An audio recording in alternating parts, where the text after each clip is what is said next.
masuk Islam. Hadirin makan Allah Subhanahu wa taala, muslim saat itu hari pertama seorang menjadi muslim, maka di hari pertama dia telah diberikan tanggung jawab agama. Bahwasanya agama ini hadirin makan Allah Subhanahu wa taala tanggung jawab, menjadi amanah supaya orang-orang hadirin makan Allah taat kepada Allah Subhanahu wa taala. Tadi kita kembali, kenapa dakwah? Siapa yang berhajat kepada dakwah? Allah Subhanahu wa taala tidak berhajat. Tapi hadirin makan Allah, Allah Subhanahu wa taala memberikan usaha ini. Allah Subhanahu wa taala ingin hadirin makan Allah sehingga umat ini mulia.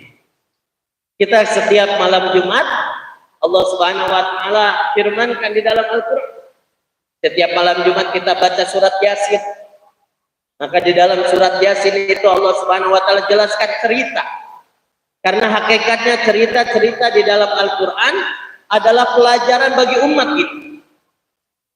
Alif Lam Mim, dzalikal kitabu la raiba fihi hudan lil muttaqin. Itu kitab tidak ada keraguannya dan akan menjadi petunjuk bagi orang-orang yang takwa. Siapa alladzina yu'minuna bil ghaib, yaitu orang-orang yang percaya dengan perkara yang gaib. Hadirin makan Allah Subhanahu wa taala, Allah ceritakan salah satu. Kalau bapak-bapak yang mulia, para hadirin yang mulia, hadirin makan Allah, dakwah ini usaha dakwah. Hari ini orang menyangka dakwah tejang batur. Kita menyangka dakwah ini buat orang lain. Hakikatnya dakwah ini Allah Subhanahu wa taala sampaikan di dalam Al-Qur'an. Ya ayyuhalladzina amanu taqullaha wa qulu qawlan sadida yuslih lakum a'malakum. Wahai orang-orang yang beriman, bertakwalah kalian kepada Allah dan ucapkan perkataan yang baik, dakwah. Allah janji yuslih lakum a'malakum. Allah Subhanahu wa taala akan memperbaiki amal-amal kalian, bukan amal-amal mereka, amal-amal dai. Jadi hadirin makan Allah Subhanahu wa taala. Maka sebetulnya kita dalam kerja dakwah, dalam usaha dakwah ini adalah usahanya semua orang Islam. Orang muslim ini Allah Subhanahu wa taala sampaikan di dalam Al-Qur'an, "Wa man ahsanu qawlan mimman da'a ila Allah wa 'amila shalihan wa qala innani minal muslimin." Siapakah orang yang lebih baik perkataannya daripada mengajak manusia kepada Allah dakwah? Ajak manusia kepada Allah, ingatkan manusia kepada Allah, besarkan Allah, agungkan Allah, ceritakan Allah di hadapan seluruh manusia. Yang kedua, wa amila salihah, dan ibadah beramal saleh. Wa qala, dan dia berkata, innani minal muslimin, saya termasuk orang Islam, saya termasuk orang muslim. Jadi orang muslim sudah otomatis dakwah dan ibadah. Orang muslim di mana saja dibentuk. Hadirin makan Allah Subhanahu wa taala. Dahulu 14 abad yang silam kita tahu dalam sejarah, ketika Islam tidak ada di mana-mana, hanya Nabi Sallallahu Alaihi Wasallam saja. Hanya Nabi yang kemudian setelah umur 40 tahun diperintahkan oleh Jibril alaihissalam. Kemudian ada dimakan Allah, datang Jibril. Ketika Rasulullah Sallallahu Alaihi Wasallam ada pikir untuk agama, ketika Rasulullah melihat bagaimana manusia saat itu, bagaimana orang berbondong-bondong, tidak mengenal, bukan mereka tidak pandai, berdagang paling pandai, mereka pintar puisi, mereka syair, semuanya punya, tapi mereka tidak mengenal apa maksud kehidupan mereka, tidak tahu apa tujuan hidup mereka, sehingga disebutlah saat itu zaman jahiliyah. Antara hadirin karena sebab 1 rupiah, karena sebab 1 dirham, satu kelompok dengan kelompok saling berbunuh satu dengan yang lain. Menjudi, berjudi bukan asal judi. Judi apabila ada wanita sedang hamil, maka menjadi taruhannya. Ini laki-laki atau perempuan. Bukan nunggu hamil, ditarik wanita tersebut, dibuka perutnya, dilihat apakah laki-laki atau perempuan. Apabila minum arak, maka minumnya di tengkorak, hadirin makan. Begitulah jahiliyahnya mereka. Nabi Shallallahu Alaihi Wasallam berpikir, bagaimana bisa merubah keadaan umat saat itu. Maka kemudian turunlah ayat, hadirin makan Allah, Iqra, baca wahai Muhammad, Ma ana biqari, saya tidak bisa baca. Iqra, baca. Belum ada tulisan apapun, belum ada teknologi apapun, belum ada kitab-kitab. Jibril alaihissalam memberitahukan kepada Rasulullah sallallahu alaihi wasallam untuk membaca. Membaca apa hadirin makan Allah Subhanahu wa taala? Membaca keadaan umat. Bagaimana umat jauh dari Allah Subhanahu wa taala. Hari ini hadirin makan Allah Subhanahu wa taala, adzan berkumandang di mana-mana, masjid-masjid berdiri di mana-mana. Tapi hadirin makan Allah, berapa banyak orang yang bergegas ke masjid hadirin. Kita kadang kalau ada masalah mengadukan tangan kita dan kemudian mengatakan, ya Allah tolong saya, tolong saya. Tapi ketika Allah memanggil kita sebagai umat Islam, berapa banyak yang peduli dengan panggilan Allah Subhanahu wa taala. Kita lupa adzan bukan panggilan muadzin. Adzan adalah panggilan Allah agar kita ini kembali kepada Allah, agar kita ini dekat kepada Allah. Tapi hari ini berapa banyak adzan berkumandang, masjid-masjid telah terbentuk, tapi berapa banyak orang Islam yang peduli dengan panggilan Allah. Padahal Allah tidak pernah hadirin makan Allah berhenti. Allah tidak pernah istirahat untuk mengurus diri kita, mengatur diri kita, memberikan nikmat kepada kita. Allah Subhanahu wa taala tidak pernah ngantuk sedikit pun. Tidur. Ketika kita terlelap tidur, Allah mengurus kita. Allah memberikan rezeki kepada kita. Allah tidak pernah berhenti ketika Allah memanggil kita. Tapi begitu banyak umat cuek hadirin. Dan sebaliknya berapa banyak orang yang soleh yang tidak mau peduli dengan keadaan yang lain hadirin.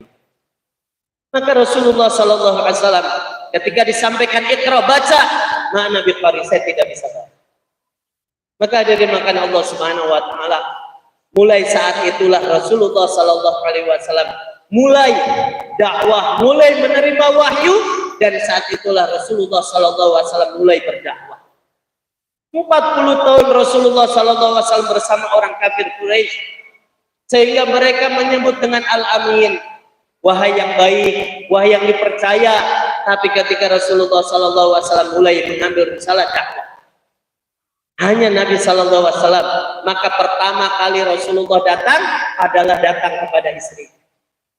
Maka mengatakan, muzammiluni, zammiluni, selimuti saya, selimuti saya.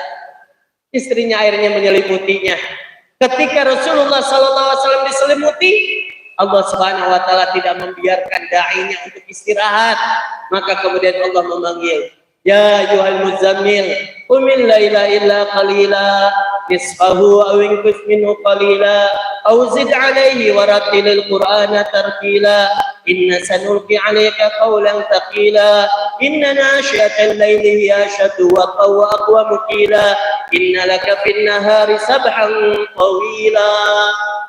Wahai orang yang berselimut, tidak bisa kamu istirahat. Berdiri. Qumil lail, isi malam hari kamu dengan tawajuh kepada Allah. Bekal dai bukan uang yang banyak. Bekal dai bukan jabatan. Bekal dai bukan popularitas. Bekal dai bukan benda-benda. Bekal dai adalah hubungan yang baik dengan Allah. Hari ini kita menyangka apabila kita banyak uang maka mudah. Apabila kita punya jabatan tinggi maka akan mudah. Hubungan hadirin Allah Subhanahu wa taala, bekalnya dai adalah hubungan dia kepada Allah. Ta'aluk dia kepada Allah. Isi malam hari dengan Allah. Qumil laila illa qalila, nisfahu aw inqus minhu qalila, aw zid alaihi wa rattilil qur'ana tartila, inna sanulqi alaika qawlan thaqila. Kami akan berikan kepada kamu ucapan yang kenapa sebabnya? Wahai Muhammad, innalaka fin nahari sabhan tawila. Karena besok hari, kamu di siang hari, kamu akan berenang-renang di lautan manusia. Hadirin makan Allah Subhanahu wa taala, Nabi sallallahu alaihi wasallam di malam hari pun tawajuh kepada Allah. Menghidupkan suasana malam dengan berhubungan dengan Allah, menghubungkan dengan Allah Subhanahu wa taala. Tapi lihat hari ini bagaimana malam-malamnya orang muslim hadirin makan. Malam-malamnya orang Islam bagaimana? Hubungan orang di malam hari apa? Maka inilah maksud dari dimakan Allah.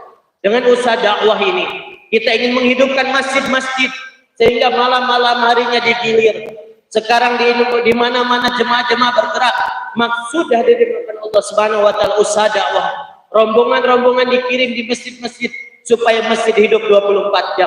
Malam hari ada suasana tahajud, suasana hubungan dengan Allah Subhanahu wa taala. Hadirin makan Allah, ketika letih bermalam hari, Rasulullah sallallahu alaihi wasallam berselimut lagi untuk istirahat. Kemudian turun, hadirin makan Allah, ayat yang ketiga, ya ayyuhal mudzatsir, wa yang berselimut, kum.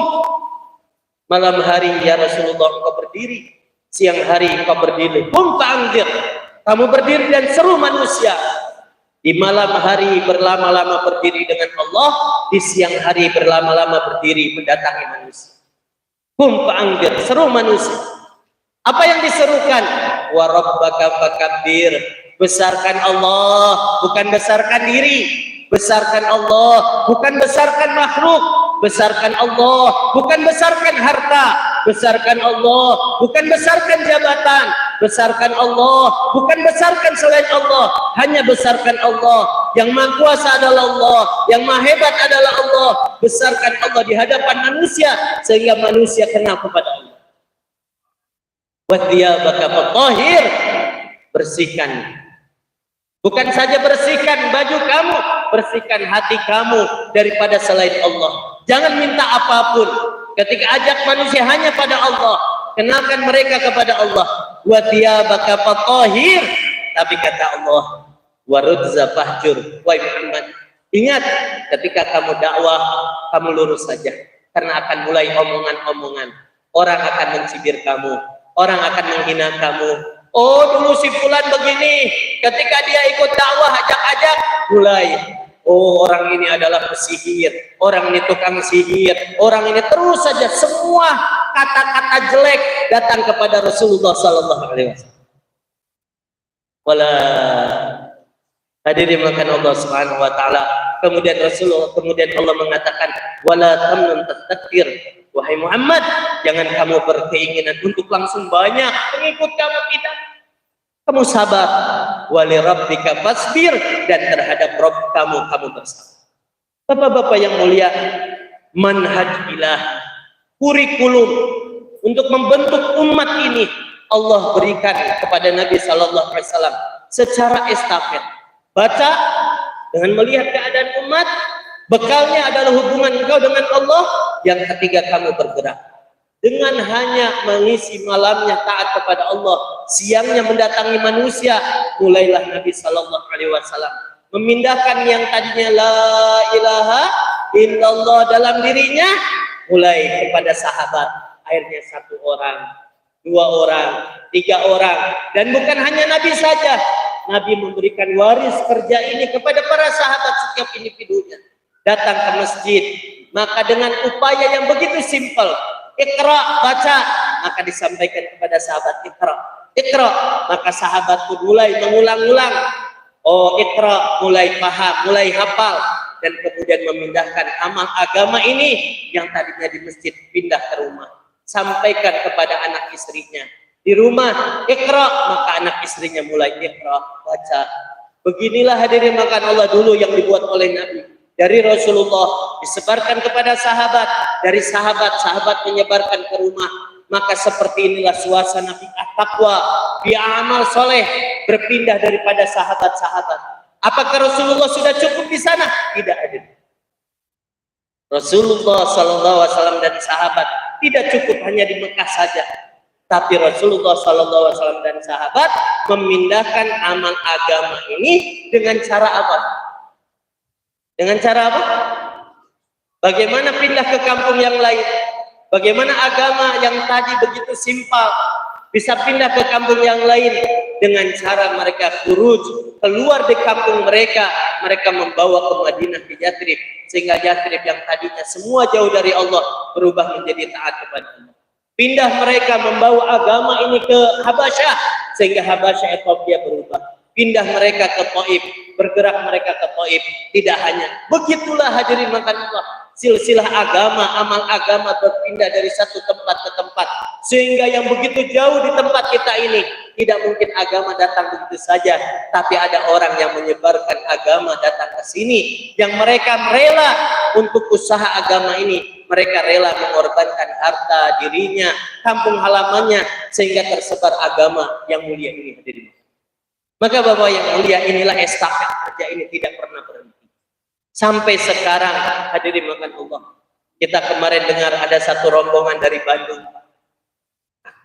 Kalau secara dohirnya sama, tukang aromanis, sama juga dia punya pekerjaan, dia tinggalkan sementara dari kerjaannya, dia nabung. Seorang tukang dia nabung, sebagian tabungannya dia pakai untuk perjuangan agama, sebagiannya untuk anak dan istrinya, sebagian akhirnya dia berangkat ke Peru, ke Amerika Selatan. Apa yang dilakukan? Mendatangi hadirin Allah, dari rumah ke rumah, lorong ke lorong, datang melewati sungai Amazon, menawarkan agama ini hadirin. Akhirnya tidak lebih dari 4 bulan bergerak di sana, kurang lebih 2.500 orang masuk Islam hadirin. Hadirin makan Allah Subhanahu wa taala. Usaha yang begitu simpel seperti ini, 60 tahun 60 tahun 70, ketika orang-orang di Prancis, ada raja Arab, dia katakan saya akan bangun masjid di sini. Maka kata orang Prancis presidennya, silakan, kalau bangun saja. Kalau kamu bangun masjid, syaratnya satu, biarkan kami membangun gereja di kota Mekah. Karena wah gila ini, masa di Mekah dibangun gereja? Akhirnya tidak bisa. Tapi kemudian ada rombongan dari India, salah satunya pelajar. Mulai dia membawa agama, fikir agama, bagaimana wujudnya agama di sana. Maka dia cari orang-orang yang berinisial orang Islam, ditelepon, oh ini ada namanya Muhammad, mana alamatnya? Mulai didatangi. 1 orang, 2 orang, 3 orang. Hadirin makan Allah Subhanahu wa taala. Mulai diajak bicara agama dari hati ke hati. Kehidupan di dunia sebentar saja. Akhirnya mulailah mengajak dia sholat berjamaah di garasi. Garasi mulai adzan, mulai 1 orang, 2 orang berjamaah. Karena banyak, akhirnya di halaman. Lama-lama hadirin makan Allah dibangunlah musola. Dari 1 musola hadirin makan Allah, dia gerak lagi ke 1 tempat. 1 musola berdiri, 1 masjid berdiri. Sekarang kurang lebih hampir 40 tahun. Sekarang kurang lebih di Perancis 3.000 masjid berdiri di sana. Bapak-bapak yang mulia, Allah Subhanahu wa taala tidak berhajat kepada kita sedikit. Allah dengan usaha ini, Allah hanya ingin muliakan diri. Allah ingin angkat derajatnya. Sehingga Allah Subhanahu wa taala sebutkan apa keutamaan kita ini fikir untuk orang lain, ajak untuk orang lain. Di dalam Al-Qur'an Allah Subhanahu wa taala sebutkan di salah surat Yasin. Allah ingin menjelaskan kenapa Allah cerita. Boleh bapak-bapak kaji itu Al-Quran. Isi di dalam Al-Quran adalah Allah ingin memberikan kurikulum dakwah kepada Nabi Sallallahu Alaihi Wasallam, dan Allah telah menceritakan bagaimana dakwahnya para nabi terdahulu. Nabi Nuh Allah ceritakan, tidak Allah ceritakan bagaimana ibadahnya, tapi dakwahnya bagaimana. Reaksi dari dakwah Nabi Nuh, apa yang didapat Allah ceritakan untuk bekal umat ini. Nabi Musa alaihissalam Allah ceritakan dakwahnya kepada Firaun. Idhab ila Firauna innahu tagha, ceritakan. Janganpun para nabi alaihissalam, ada 1 orang biasa saja, bukan nabi, bukan rasul. Wajah min aqsal madinati rajulun yas'a qala ya qaumi ittabi'ul mursalin ittabi'u man la yas'alukum ajran wa hum muhtadun. Ucapan orang ini, dia katakan ada orang-orang di sana yang keliling mengajak manusia taat kepada Allah. Jadi ada orang, sekelompok orang ngajak orang taat kepada Allah. Ini jangan aneh. Kalau ada orang ngajak orang Islam, yuk kita sholat, jangan aneh. Karena fitrahnya manusia ini ngajak. Fitrah manusia ini dakwah, senang orang lain pun menikmati. Maka dia ajak oleh orang para nabi, para rasul.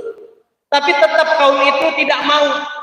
Akhirnya ada 1 orang biasa saja, Habib An-Najjar. Di dalam tafsir katakan Habib An-Najjar. An-Najjar ini tukang kayu. Itu ada orang biasa tukang kayu. Dengerin, oh ini ngajak-ngajak kok. Orang kaumnya nggak peduli. Akhirnya dia ngomong ke kaumnya, ya kaum ittabi'ul mursalin. Hai kaumku, sini-sini. Ikuti tuh orang-orang yang suka ngajak-ngajak itu. Para nabi, para rasul yang ngajak aja gimana sifatnya? Ittabi'u man la yas'alukum ajran wa muhtadun. Yang mana mereka ngajak tidak minta upah, tidak minta bayaran, mereka mengajak karena Allah. Apa resikonya, Pak? Cuma itu doang. Ittabi'u mursalin ittabi'u ma la yas'alukum ajran muhtadun. Kaumnya tidak terima. Jadi sebetulnya kalau diajak kemudian ada orang nggak nerima, itu sebetulnya dari dulu. Jadi nggak usah aneh dai Allah, oh diajak pengen langsung diterima, enggak. Memang dari dulu. Apa resiko dakwah ini? Allah sebutkan. Saat itu juga yang ngajak tadi hadirin makan Allah, kaumnya tidak terima, akhirnya kaumnya mukulin orang. Tukang kayu tadi dipukuli, ditendang, saat itu juga dia meninggal dunia hadirin. Dia syahid. Ini hadirin makan Allah Subhanahu wa taala. Tapi apakah dia dalam kesusahan? Apakah dia ini dalam penderitaan? Allah ingin mengupas Quran supaya memberitahukan kepada kita. Betulkah dia menjadi orang rugi? Betulkah dia menjadi orang sengsara? Allah katakan, "Ila dukhulil jannah." Maka kemudian ketika arwahnya tercabut, maka Allah katakan kepada ruhnya, "Sekarang kamu masuklah ke dalam surgaku, menikmati hidangan-hidangan dari itu." Kemudian orang ini berkata ketika kaumnya sudah membunuhnya, "Ya laita qaumi ya'lamun." Kalau seandainya kaumku mengetahui apa keuntungan, saya dakwah baru sekali saja, tapi karena dakwah saya sekali, Allah menakdirkan saya untuk mati dalam dakwah ini. Tapi apa yang saya dapatkan seandainya kaumku mengetahui? Dai tidak akan pernah ada dendam di dalam hati. Meskipun nyawa yang dikorbankan, tidak ada emosi, tidak perlu marah. Tapi dia berharap kebaikan kepada kaumnya. Ya laita qaumi ya'lamun. Ya Allah, kalau seandainya mereka tahu, karena sebab saya dakwah, Allah telah mengampuni dosa saya, bukan dosa saya saja. Allah telah meninggikan derajat kita semulia-mulianya sehingga menjadi orang-orang spesial di sisi Allah. Oleh karena itu Bapak-bapak yang mulia, berkumpulnya kita di sini untuk sama-sama berpikir. Tidak ada maksud apa-apa. Setiap individu kita adalah abid, setiap individu itu adalah dai. Kalau kita hanya ibadah sholat saja, tidak pedulikan kepada orang lain, ketika kita selesai hadirin Allah di dunia, maka buku catatan kita akan selesai. Cerita kita sudah habis. Tapi apabila kita pikirkan orang lain, bagaimana orang pun bisa taat kepada Allah, maka hadirin catatan kita akan penuh dengan amalan-amalan. Bahkan hadirin makan Allah akan mengalir. Ketika kita mati hadirin makan Allah, sekarang di hadapan kita jangan jauh-jauh Bapak yang mulia. Kita setiap hari datang ke sini, ada Maulana Yusuf. Ketika hidupnya, apakah dia diam saja? Ketika hidupnya kira-kira kita bertanya, apakah cukup ibadah saja? Dia pikir orang lain untuk taat. Dia pikir orang lain bagaimana dia bisa sholat. Bagaimana mengajak orang lain dari lorong ke lorong, ke pintu-pintu. Inilah kerja Nabi dahulu hadirin. Hari ini umat sudah merasa aneh. Kalau orang Islam mengajak-ngajak ini aneh. Kalau orang Islam mengorbankan hartanya supaya Islam lagi berkembang, ini aneh. Hari ini zaman ketika orang mengisi masjid, meramaikan masjid, relawan untuk mengisi masjidnya Allah. Padahal masjid bukan milik kita, bukan milik satu golongan. Masjid ada rumahnya Allah, dimakmurkan, bukan oleh orang sekitar. Al-masjidu baiti kulli taqi. Masjid ala rumah setiap orang-orang yang bertakwa. Bahkan Allah katakan di dalam Al-Quran, hadirin makan Allah Subhanahu wa taala, innama ya'muru masajidallah, hanyalah orang-orang yang memakmurkan masjidnya Allah, bukan satu masjidnya Allah. Man amana billahi wal yaumil akhir, hanyalah orang yang beriman kepada Allah dan hari akhir.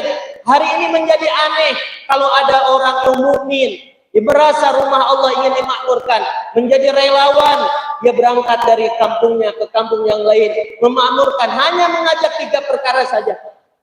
Rombongan-rombongan dakwah ini datang untuk membuat satu pilot project besar. Yang pertama hadirin makan Allah, yang bergerak bapak-bapak kalau lihat dari masjid ke masjid, dia bawa dengan harta dia, diri dia, tidak minta apapun, tidak minta untuk dikasih makan, tidak minta sumbangan. Mereka hanya ingin satu, supaya masjid di kampung mana saja ini menjadi makmur dan menjadi pabrik masjid 24 jam yang mencetak semua orang-orang laki-laki balik menjadi saleh dan muslim.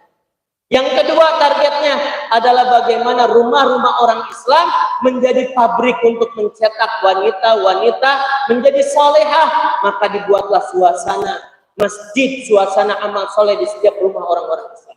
Yang ketiga targetnya adalah supaya anak-anak semuanya menjadi soleh dan muslim. Maka dibuatlah madrasah-madrasah melibatkan semua anak-anak.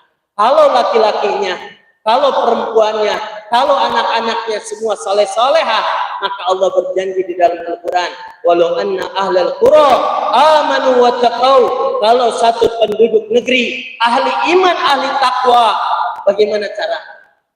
Apakah dengan diam?